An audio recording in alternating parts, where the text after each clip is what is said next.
Muito bom dia, amigos e amigas patriotas do Brasil, ou boa tarde ou boa noite, dependendo da hora que você vai assistir esse vídeo. Eu quero falar de um assunto que não tem tanto a ver com o momento de agora, mas tem a ver com a nossa vida no geral. E um pouquinho também com o que acontece agora, já que nos afeta todos os dias. Eu quero falar sobre a questão da nossa segurança contra a nossa privacidade. O que uma coisa tem a ver com a outra?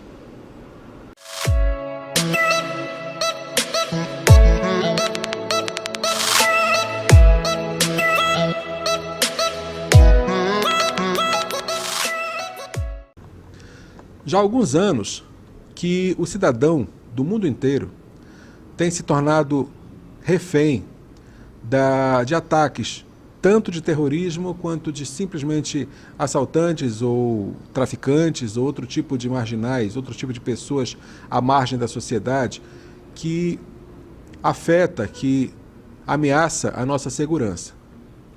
E essa segurança, ela tem se mostrado muito fraca, porque, por um lado, os governos de muitos lugares do mundo têm procurado desarmar a população, quer dizer, deixar a população indefesa, porque é mais fácil controlar uma população indefesa, né? Se um governo qualquer resolve se instaurar, como aconteceu na Venezuela, por meio da força, oprimindo o povo, fazendo o povo ficar realmente debaixo das rédeas deles, um povo desarmado, indefeso, é muito mais fácil de se controlar. É muito mais fácil de se manter as rédeas curtas. Um povo armado que tem condições de se defender é muito mais difícil, porque esse povo pode se insurgir contra esse governo tirano, porque esse povo tem um poder bélico, tem um poder nas mãos. Então a maioria dos governos que tem essa intenção, esse viés mais totalitário, tem desarmado a população. E esse desarmamento da população faz com que nós sejamos totalmente dependentes da segurança que é pública, das polícias, né? Da polícia civil, da polícia militar, da polícia do exército, das forças nacionais, das forças armadas em geral. Eu sempre declarei, eu sou um apoiador de primeira hora de todas as polícias e forças armadas. Para mim, eles são importantíssimos. Devem sempre estar armados, nada de polícia desmilitarizada, nada de desarmar polícia. Eles têm que ter poder de defesa e de ataque para defender a sociedade. Não tiro em maneira nenhuma, em momento algum, eu tiro o mérito e a importância deles. Mas como eu já disse no vídeo anterior, eles não são Deus. Eles não têm as características de Deus de serem onisciente, onipotente e onipresente. Deus está em todos os lugares, pode fazer todas as coisas e sabe de todas as coisas. A polícia não. A polícia só está no local onde ela for alocada para estar, onde ela for determinada para estar. Os outros lugares que não estiverem nesse planejamento, a polícia não vai estar. Ela pode estar num quarteirão e o quarteirão seguinte não tem nenhum guarda, não tem nenhum policial. A polícia só sabe o que chegar até o conhecimento dela. Por melhor que seja a investigação, uma coisa que seja escondida dela pode ficar em oculto, já que ela não é onisciente. E ela não é onipotente, ela não pode fazer todas as coisas. A prova disso é que tantos policiais morrem nas mãos dos marginais, porque eles não são onipotentes, eles são seres humanos. Então eu não tiro de maneira nenhuma a importância e a necessidade das forças policiais, das forças de segurança no geral. Mas não são o suficiente, não são 100% eficientes, pelas limitações lógicas de seres humanos. Então essa segurança que tentam nos fazer sentir que ela existe, ela nunca vai ser total por causa justamente das limitações que nós somos atendidos e servidos por seres humanos. Como poderia ser melhor essa segurança? Se cada um pudesse se defender para poder auxiliar ao que a polícia já faz. Não para substituir, de forma alguma. mas para poder ser mais um auxílio, para que o marginal, para que o malfeitor não se sentisse tão seguro de poder fazer a coisa tão sem resistência, de tão seguro que não teria punição depois. Porque a impunidade é muito mais perigosa do que a violência. Então, por esse lado, a segurança tem sido uma coisa muito forte nos últimos tempos, não só a nível de Brasil, mas a nível do mundo inteiro. Então, como fazer para essa segurança ser sentida de uma forma mais eficiente, já que a polícia não é onipresente? Aumentando a vigilância. Essa vigilância, já que não pode se contratar um policial, um guarda, um oficial para cada cidadão, essa segurança se faz por forma eletrônica. Câmeras nas ruas, câmeras nos carros, drones sobrevoando cidades e muito mais que a gente possa reconhecer. Isso já havia sido profetizado desde os anos 50, dos anos 1950, 1940, aproximadamente, no famoso livro 1984.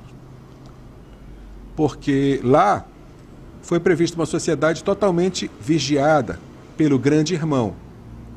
Só que essa vigilância que o Grande Irmão representava, que é o Big Brother, que hoje você tem programa de televisão com este nome, porque são pessoas vigiadas por câmeras todos os tempos, 24 horas por dia. Isso foi o que o George Orwell colocou na obra dele, em 1984, que todos os cidadãos seriam seguidos por câmeras em todos os lugares que fossem, nas ruas e dentro de casas também, na chamada teletela, que é como se fosse um aparelho de televisão dentro da sua casa, onde você seria vigiado na sala, no banheiro, na cozinha, em todos os lugares, dentro da sua própria casa, pela teletela, e nas ruas, pelas várias câmeras e teletelas distribuídas pelas ruas, e você não teria um momento sequer de privacidade.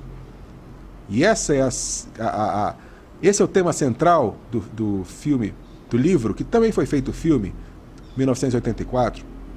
Essa falta da privacidade em nome da segurança. Aí está a ligação de uma coisa com a outra. Em nome de te dar segurança de que forças policiais, o governo, ou seja lá quem for, a todo momento pudessem estar vigiando a sua vida na pretensa intenção de te dar segurança, na verdade está tirando sua privacidade. O personagem principal do livro 1984 é uma pessoa que começa a se incomodar com isso. E ele procura se esconder, ele se esconde dentro do armário, que ele descobre que dentro do armário, no guarda-roupa, para não pensarem que esse armário tem a ver com alguma coisa de eufemismo, de sair do armário, alguma coisa, não tem. No guarda-roupa. Porque era o único local que não tinha câmeras, ele se escondia para poder ficar em paz, porque nem no banheiro ele tinha essa privacidade. Então isso daí é o que o livro traz para nós. Um governo tirano, que inclusive no filme que foi feito, a figura que é colocada como sendo o personagem Big Brother, o Grande Irmão, é uma figura que lembra muito o Lenin, tá? Nem se precisa explicar o porquê, porque na União Soviética a gente sabe como foi a história. Então no filme colocaram um personagem muito... Até porque o filme era americano e foi feito em tempo de Guerra Fria. Então está bem justificado isso. Mas, independente do personagem que escolheram para ser o símbolo do Big Brother, o Big Brother, personagem do livro, tem essa característica de um ditador, de um governante centralizador, onde o governo centraliza todas as coisas. A perfeita definição do governo fascista. Porque, para quem não sabe, fascismo é exatamente isso. É coletividade. Fascismo vem do termo italiano fatti. Não sei exatamente como pronuncia, mas é alguma coisa assim. Fatti ou fatti. Que Benito Mussolini definiu quando ele criou o Partido Fascista. Por quê? Esse termo, ele define um graveto. Um graveto, esse fatti, é um graveto muito fraco que qualquer pessoa quebra com facilidade. Ou seja, você como indivíduo é como se fosse esse graveto. Qualquer pessoa pode chegar e te quebrar com facilidade. Mas se você fizer um feixe desses gravetos, se você juntar um feixe desses gravetos, ele se torna muito forte e é muito difícil de quebrar. Então o fascismo basicamente é isso, é coletividade para ser mais difícil de manobrar, de manipular de alguma forma. Teoricamente parece uma coisa positiva, mas na verdade não. porque o governo usa disso como massa de manobra, como está acontecendo muito no Brasil. O governo, que graças a Deus parece que vai sair da evidência do PT, ele sempre fez muito isso. Feministas, LGBT, negros, nordestinos, sulistas, brancos, sempre fez essa divisão em feixes. Ele faz a divisão nos feixes, nos coletivos, nos grupos, para poder manipular, levar esses feixes para onde eles querem. Isso é a definição mais concreta do que é fascismo, o feixe para manipulação. O capitalismo ou conservadorismo, por outro lado, é exatamente o contrário. É o indivíduo, cada indivíduo empoderado, para usar o termo da moda. Cada indivíduo tendo poder de tomar suas decisões. Essa é a diferença básica entre a direita, chamada direita, e a esquerda. A esquerda tem essa tendência coletivista, só funciona em coletivos, e a direita tem uma tendência do indivíduo ser respeitado, do indivíduo poder construir a sua vida através do seu próprio mérito, do seu próprio trabalho. Mas o tema desse vídeo de hoje não é exatamente esse, é segurança e privacidade. Então, quer dizer, para ter a segurança, você está abrindo mão da privacidade. Os carros hoje têm câmeras por todos os lados, câmera de ré, câmera no para-brisa, câmera na frente, câmera atrás. A cidade está cheia de câmeras. Por um lado, isso parece interessante, a gente vê muito na televisão. Houve um assassinato na rua tal com a rua tal. A polícia está recolhendo as imagens das câmeras de segurança para identificar o carro do agressor, para identificar quem foi a pessoa, para achar a placa, para onde foi. Muito bom, muito bom. É uma ferramenta interessantíssima, é uma ferramenta importantíssima, tem ajudado muito a elucidar crimes. Mas, por outro lado, pense por outro lado nessa história. Um governo centralizador, ditatorial, tirano, que queira controlar a vida do indivíduo. Não do coletivo, mas do indivíduo, da população. Fica muito mais fácil. Se você, como indivíduo, faz uma crítica ao governo, você tem um blog, como existem vários hoje no Brasil, Lilo Vlog, Joyce Hasselman, Nando Moura, Terça Livre, até o meu aqui, que é pequenino, mas que fala das mazelas do governo. Se esse governo tirano, ditatorial, resolve perseguir essas pessoas, fica muito fácil. São rostos públicos, conhecidos, aparecem na mídia. Você colocar um reconhecimento de face nas câmeras, que nós sabemos que isso já existe, reconhecimento de face, reconhecimento de placa de carro, online, facílimo, feito com grande eficiência pelas câmeras. O próprio Facebook é um exemplo disso. Você posta uma foto da sua família inteira, o Facebook já vai reconhecendo, olha, esse é fulano, esse é beltrano, esse é ciclano, você quer marcar? Então, se o Facebook, que é uma coisa feita para nós, simples mortais, usarmos, tem esse poder de reconhecimento das faces de quem está numa foto de família que você colocou, imagine os órgãos de segurança em filmagens, capturas de câmeras feitas nas ruas, num estádio de futebol, num shopping center, seja lá onde for. Se não conseguem localizar rapidamente, com certeza conseguem. Aqui uma referência filmográfica. Tá? Eu gosto muito de filmes, gosto muito de cinema, e sempre eu estou vendo coisas que têm a ver com filmes que eu já assisti, e um dos filmes favoritos para mim de todos os tempos se chama Inimigo do Estado. Will Smith é o personagem principal. E tem outros atores muito bons nesse filme também. É um filme excelente, uma grande produção de Hollywood, pouquíssimo divulgada, talvez até por causa do tema que trata. Eu não vi divulgação muito forte desse filme, nunca vi passar na Globo, nunca vi darem importância para esse filme, mas é uma história importantíssima para você entender o mundo de hoje. Inimigo do Estado. Se você tiver acesso numa Netflix da vida ou alguma outra forma que você possa encontrar esse filme para baixar, para comprar, para alugar, faça isso. É muito, muito, muito importante para você entender o nosso mundo de hoje. Inimigo do Estado. Will Smith, Gene Hackman e outros atores fabulosos. E a história basicamente é isso, um homem que começa a ser perseguido pela máquina governamental, sem necessidade, sem justiça, simplesmente porque ele foi envolvido numa trama por acidente. Ele começa a ser perseguido pela máquina governamental que vigia cada passo que ele dá, por satélite, por câmeras de rua, por todo tipo de vigilância, por GPS que é colocado.